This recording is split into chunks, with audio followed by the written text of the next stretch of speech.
حیا خلق،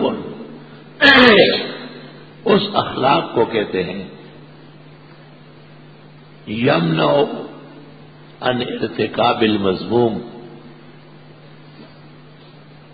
ویرغب علی ارتکاب المحمود.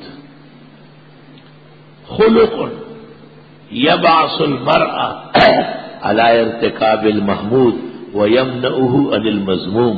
حافظ ابن حجر فتح الباری میں حیا کا معنی اہل لغت سے نقل کرتے ہیں وہ اخلاق، وہ صلاحیت جو اچھے کاموں کی کو آمادہ کرے، برائی سے روکے، اس کو کہتے ہیں حیا.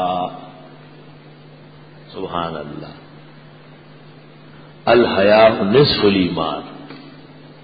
سب باتیں کہنے کی نہیں کہ سب کام کرنے کے ہیں، پہلے تولو پھر بولو. ہوش و حواس سنبھال کے آدمی رہے. جو سب کچھ کہے بکے اس کو مجنون کہتے ہیں، اس کو افعال پر کنٹرول نہیں ہوتا. حیا یہ مخلوق کا فعل ہے، اللہ تعالیٰ کے لیے اس کا استعمال حاصل کے طور پر ہے. یعنی فلاں شخص کو حیا آئی، کیا مطلب ہے؟ بیان چھوڑ دیا، جو کام کر رہا تھا پیچھے ہٹ دیا. اللہ تعالیٰ کو حیا نہیں ہے، یعنی اللہ تعالیٰ بیان چھوڑتا نہیں ہے.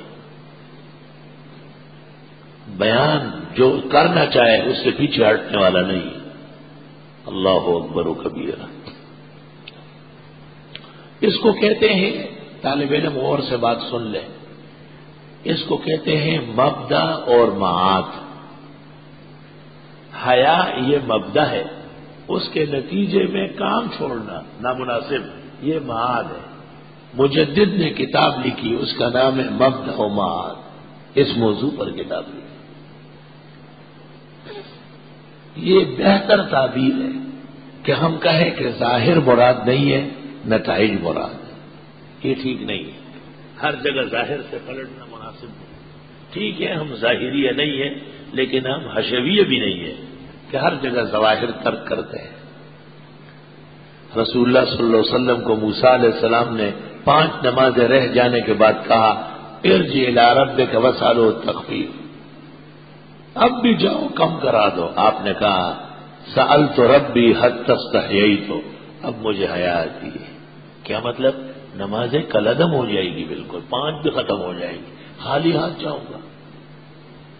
اللہ اکبر.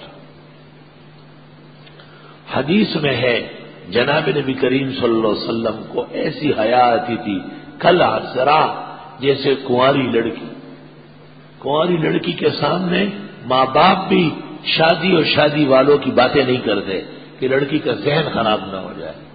یہ نہیں کہ چھوٹی بچی سے کہا دلہن ہے، وہ کہے کہ میرا دولہا کدھر ہے، دا مور دا پلاٹ ڈمانو بچی. چھوٹی بچی کو لال سوٹ پہنایا، ماشاءاللہ دلہن ہے، ابھی سے تیار کرا رہے ہیں اس کو. دلہن بننے والی کو بھی خواتین اور عزت کے گھرانے وہ باتیں نہیں کرتے تھے جس سے اس کی توجہ اجنبی کی طرف ہوتی. ہم نے ایسے گھر دیکھے، ہم نے ایسے خاندانوں کی تربیت دیکھی. شادی بیاہ کی باتیں ہو رہی ہے، فلاں عورت حاملہ ہوئی، فلاں کا بچہ ہونے والا ہے، جوان لڑکی آ گئی، ماں چپ ہو گئی. بس ہاں چپ شو گئی، یہ نہیں بات ہوگی، بڑا خبر. اللہ اکبر. اب جب یہ ماحول سامنے ہو اور حدیث آ جائے کہ حضرت کو ایسی حیا آتی تھی کل عذرا، جیسے باقرہ کنواری لڑکی، تو آپ سمجھیں گے. اب تو باقرہ جو یونیورسٹی آرٹ بنی ہوئی ہے، وہ کہتی ہے کہ ہم سے ماہر بھی کوئی ہے کیا؟ استغفر اللہ. سب ایسے نہیں ہیں. اب بھی عزت کے گھرانے، عفت کے لوگ موجود ہیں معاشرے میں. اگر ایسا نہ ہوتا تو آسمان و زمین ختم ہو چکا ہو.